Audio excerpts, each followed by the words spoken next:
Prepare o seu coração para ouvir Deus falar. Lembre-se que basta um toque do Senhor para que se faça tudo novo em sua vida. Nosso tema hoje é: somos adoradores. Você é um adorador? Somos adoradores.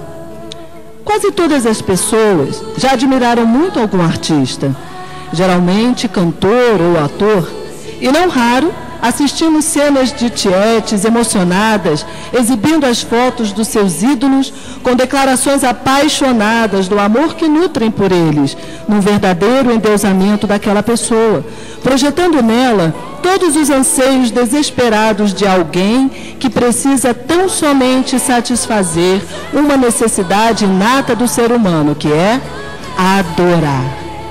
Saiba isto, meu amado ouvinte, que cada um de nós foi criado para ser um adorador. E somente encontraremos sossego em nossas almas quando encontrarmos aquele para quem fomos feitos adoradores. Deus nos fez e soprou em nós seu sopro de vida, de tal modo que nos tornamos um espírito que possui uma alma e habita num corpo físico. Com o nosso espírito, tocamos as coisas espirituais. Portanto, é no Espírito que podemos nos relacionar com Jesus, pois Deus é Espírito, e os adoradores de Yahvé o adoram em espírito e em verdade, diz a Bíblia. De fato, querido, quando Deus se apresentou a Moisés no deserto, nenhuma forma havia, e por isso, por várias vezes no texto bíblico, encontramos sérias advertências quanto a dar forma a Deus quando Ele não autorizou. Isto está ensinado com clareza na lei moral de Yahvé nos 10 mandamentos. Quando vemos a Jesus, nascemos de novo. E esse novo nascimento se dá no nosso espírito. Jesus disse que Ele e o Pai viriam fazer morada naqueles que o recebessem como Senhor. Amados, no livro de Efésios, capítulo 2, temos um retrato de quem realmente somos no mundo sem Cristo. Estando vós mortos em ofensas e pecados, andando segundo o curso deste mundo, segundo o príncipe das potestades do ar, do espírito que agora opera nos filhos da desobediência, andando nos desejos da nossa carne, fazendo a vontade da carne e dos pensamentos, sendo por natureza filhos da ira, como os outros também. Sabe o que isto quer dizer? Primeiro quer dizer que todos que nascem aqui, nascem separados de Deus, mortos para Ele. E segundo, também quer dizer que este mundo agora naturalmente segue seu rumo sem Deus, dirigido pelo príncipe das potestades do ar, ou seja, toda a hierarquia satânica que opera nos desejos dos homens. E cada um que nasce aqui é um filho da desobediência, por natureza, filhos da ira. E você pode agora estar se perguntando, mas que ira é essa? Amados, essa é a ira de Deus, que pesa sobre esse mundo mergulhado no pecado, com os homens entregues às suas próprias paixões. E a ira de Deus cairá como juízo ao mundo, com até mais severidade do que foi com Sodoma e Gomorra, por causa da iniquidade que se multiplicou e do amor no coração dos homens, que está cada vez mais se esfriando. Com pesar, olhamos e constatamos que este é o retrato do nosso tempo, e também por isso reconhecemos que estamos nos últimos dias. No texto de Romanos 1, de 18 a 26, se lê: porque do céu se manifesta a ira de Deus sobre toda a impiedade e injustiça dos homens que detêm a verdade em injustiça. Porquanto o que de Deus se pode conhecer, nele se manifesta, porque Deus lhe manifestou. Porque as suas coisas invisíveis, desde a criação do mundo, tanto o seu eterno poder, como a sua divindade, se entendem e claramente se veem pelas coisas que estão criadas, para que eles fiquem inexcusáveis. Portanto, tendo conhecido a Deus, não o glorificaram como Deus, nem lhe deram graças. Antes, em seus discursos se desvaneceram, e o seu coração insensato se obscureceu. Dizendo-se sábios, tornaram-se loucos e mudaram a glória do Deus incorruptível em semelhança da imagem de homem corruptível, e de aves, e de quadrúpedes, e de répteis. Por isso também Deus os entregou às concupiscências de seus corações, à imundícia, para desonrarem seus corpos entre si, pois mudaram a verdade de Deus em mentira, e honraram e serviram mais a criatura do que o Criador, que é bendito eternamente. Amém. Por isso Deus os abandonou às paixões infames. Amados ouvintes, eu bem sei que esse discurso não é nada popular. Quisera eu estar falando de coisas amenas, boas de ouvir, que não apresentam nenhum confronto. Certamente que isto seria muito mais confortável também para mim, acredite. Mas não foi para isso que Deus me comissionou. Eu preciso te dizer que cada um necessita urgentemente tomar uma decisão de andar de acordo com o verdadeiro Evangelho de Jesus Cristo. Não de acordo com religiões, denominações ou outras quaisquer informações doutrinárias que não reflitam o que Yahvé realmente fez quando enviou Jesus e também fez recair sobre ele o pecado de todos nós. O mundo está mergulhado nas paixões infames de que Deus fala na sua palavra. O tempo está muito próximo da segunda vinda de Jesus. E ele agora vem para governo e para separar os bodes das ovelhas. Ele vem reinar e vai reger as nações com vara de ferro. Lemos no Salmo 2. Agora, pois, ó reis, sede prudentes, deixai-vos instruir, juízes da terra, servi ao Senhor com temor e alegrai-vos com tremor, beijai o filho, para que se não ire e pereçais no caminho, quando em breve se acender a sua ira. Bem-aventurados todos aqueles que nele confiam.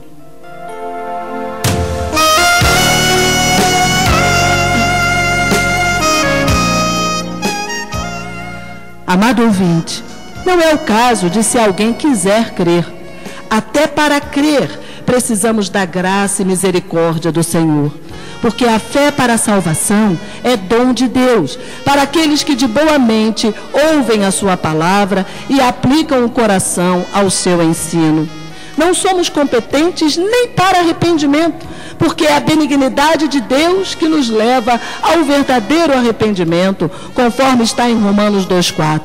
E ainda lemos em 2 Coríntios 7,10, porque a tristeza, segundo Deus, opera arrependimento para a salvação, da qual ninguém se arrepende, mas a tristeza do mundo opera a morte.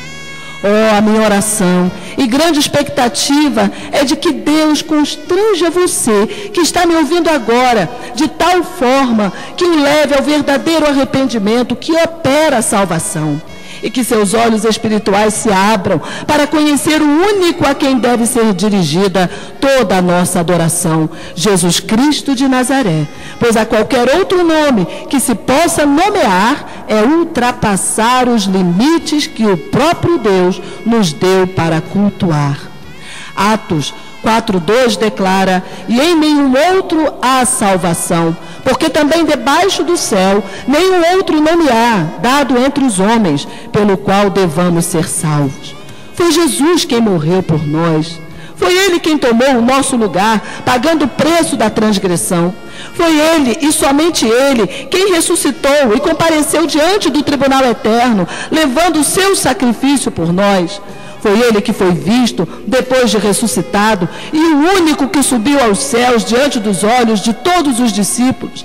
E é somente Ele quem vai voltar, assim como ao céu o viram ir.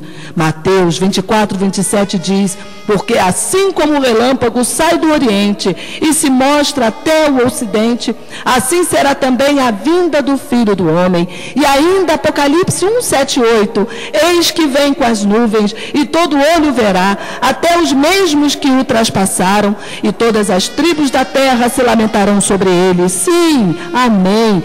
Eu sou o Alfa e o Ômega, o princípio e o fim, diz o Senhor, que é e que era e que há de vir, o Todo-Poderoso.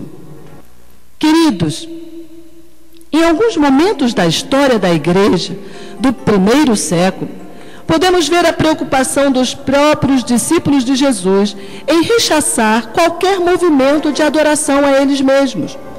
Quando Paulo e Barnabé pregaram o evangelho em Icônio, e por meio deles, um coxo de nascença que nunca tinha andado foi curado, então toda a multidão começou a adorá-los. Ouça o texto bíblico em Atos 14, 11 a 15. E as multidões, vendo o que Paulo fizera, levantaram a sua voz, dizendo em língua licaônica: fizeram-se os deuses semelhantes aos homens e desceram até nós, e chamavam Júpiter a Barnabé e Mercúrio a Paulo, porque este era o que falava. Ouvindo, porém, isto, os apóstolos Barnabé e Paulo rasgaram as suas vestes e saltaram para o meio da multidão, clamando e dizendo: Senhores, por que fazeis essas coisas? Nós também somos homens como vós, sujeitos às mesmas paixões, e vos anunciamos que vos convertais dessas vaidades ao Deus vivo, que fez o céu e a terra, o mar e tudo quanto há neles.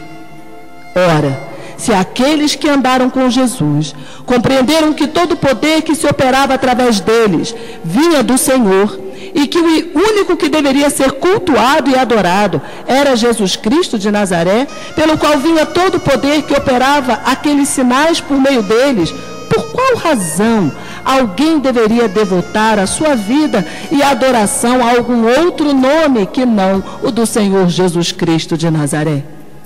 Eu te convido a pensar, independente das tradições que você, amado, recebeu de seus pais ou de qualquer outra fonte, pois foi Jesus que falou aos fariseus que eles, por causa de suas tradições, anulavam a palavra de Deus. Ao escrever as suas cartas, a forma com que Paulo saudava os discípulos de alguma cidade era chamando-os de santos, como no exemplo da igreja de Roma, na carta aos Romanos 1, de 1 a 7. Paulo, servo de Jesus Cristo, chamado para apóstolo, separado para o evangelho do Senhor Jesus Cristo, a todos que estáis em Roma, amados de Deus, chamados santos, graça e paz de Deus nosso Pai e do Senhor Jesus Cristo. Também, quando ele se dirige à igreja de Corinto, em 1 Coríntios 1 e 2, diz: Paulo, chamado apóstolo de Jesus Cristo pela vontade de Deus, e o irmão Sóstenes, a igreja de Deus que está em Corinto, aos santificados em Cristo Jesus, chamados santos, com todos os que em todo lugar invocam o nome de nosso Senhor Jesus Cristo, Senhor deles e nosso. Será que diante disso deveríamos ser adorados porque nós, o que cremos em Jesus Cristo e somos seus discípulos, somos chamados santos pela própria Escritura Sagrada? Será que alguém, por mais piedoso que tenha sido, ou até mesmo se por meio deste algum sinal de Deus se tenha operado, curas, milagres, deveria ser elevado ao lugar de adoração como o Senhor? A resposta é não. De maneira nenhuma. Nenhum outro nome deverá ser elevado ao status de Deus ou mediador entre Deus e os homens. E também nenhum homem nesta terra tem autoridade de elevar alguém ao status de ser adorado. Na Bíblia, vemos o povo de Israel que foi julgado por fazer um Deus por intermédio de Arão, irmão de Moisés, que tinha subido ao monte para se encontrar com Deus e demorava. O povo, pressionando Arão, pediu que do ouro que tinham, ele fizesse um Deus. Interessante é ler na Bíblia o que Yahvé, Deus, fala sobre os ídolos construídos por mãos de homens, em Isaías 46, de 5 a 7 e 45, versículo 20. A quem me assemelhareis? E com quem me igualareis? E me comparareis para que sejamos semelhantes? Gastam o ouro da bolsa e pesam a prata nas balanças. Assalariam o ourives e ele faz um Deus. E diante dele se prostram e se inclinam. Sobre os ombros o tomam, o levam e o põem no seu lugar. Ali fica em pé, do seu lugar não se move. E se alguém clama a ele, resposta nenhuma dá, nem livra alguém da sua tribulação. Nada sabem os que conduzem em procissão as suas imagens de escultura feitas de madeira e rogam a um Deus que não pode salvar.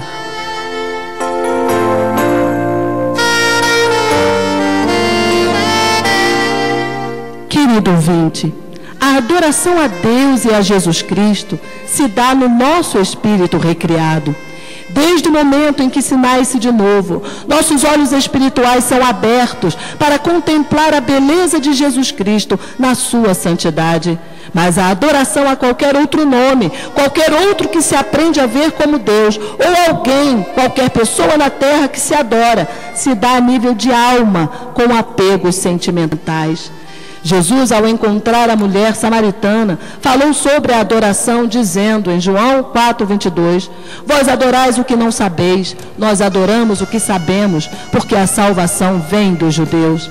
Daí voltamos ao nosso primeiro momento deste programa, a necessidade que temos de adorar. Se não conhecemos aquele a quem devemos adoração, então inevitavelmente buscaremos um substituto onde possamos dar vazão a esta necessidade do nosso espírito. Queremos alguém a quem dirigir o nosso culto. Todos os povos em todo lugar, em qualquer época, levantavam seus deuses. E por que há muitos deuses? Somente porque a humanidade se perdeu do seu Criador, que é o único que deve ser adorado e que de fato dará plenitude a uma pessoa e a um povo. Mas Deus, na sua infinita misericórdia, projetou sua revelação ao mundo perdido, providenciou o sacrifício perfeito para que os homens, escravos do pecado e do engano de Satanás, fossem libertados e resgatados para Ele. E é somente dessa maneira que é saciada toda a nossa sede de adoração. E na plenitude dos tempos, como havia prometido pelos seus profetas, que levantou ao longo do tempo, veio na pessoa do Filho, como ensinado em Filipenses 2:6-11, e assim falou acerca de Jesus, que sendo em forma de Deus, não teve por usurpação ser igual a Deus, mas esvaziou-se a si mesmo, tomando a forma de servo, fazendo-se semelhante aos homens, e achado na forma de homem, humilhou-se a si mesmo, sendo obediente até a morte, e morte de cruz. Por isso também Yahvé o exaltou soberanamente, e lhe deu um nome que é sobre todo o nome, para que ao nome de Jesus se dobre todo o joelho dos que estão nos céus e na terra e debaixo da terra, e toda língua confesse que Jesus Cristo é o Senhor, para a glória de Deus Pai. Jesus, e somente Ele, é o Cordeiro que tira o pecado do coração dos homens e o faz verdadeiros adoradores.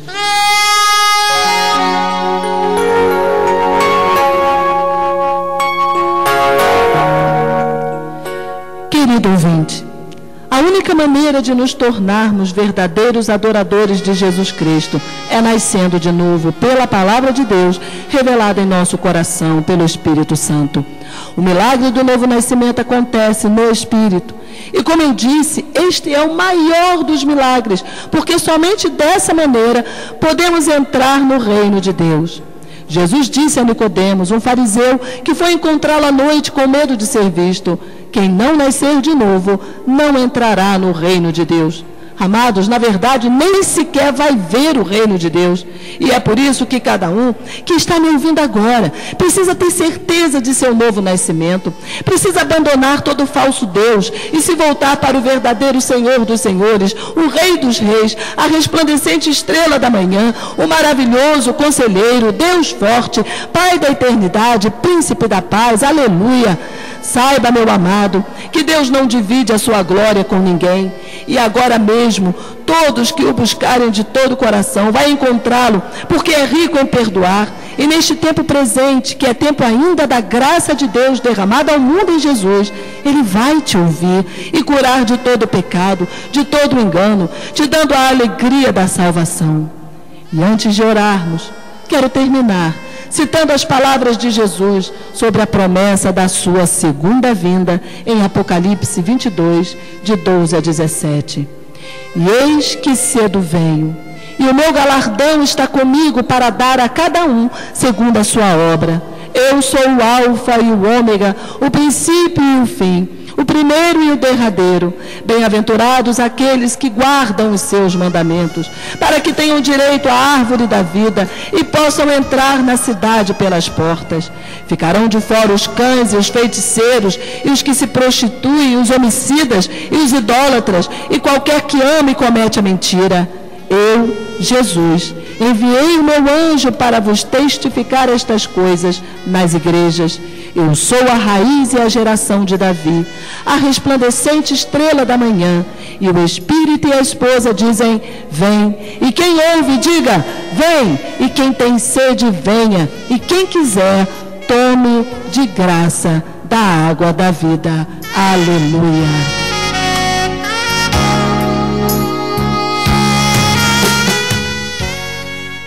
Vamos nessa hora orar ao Senhor.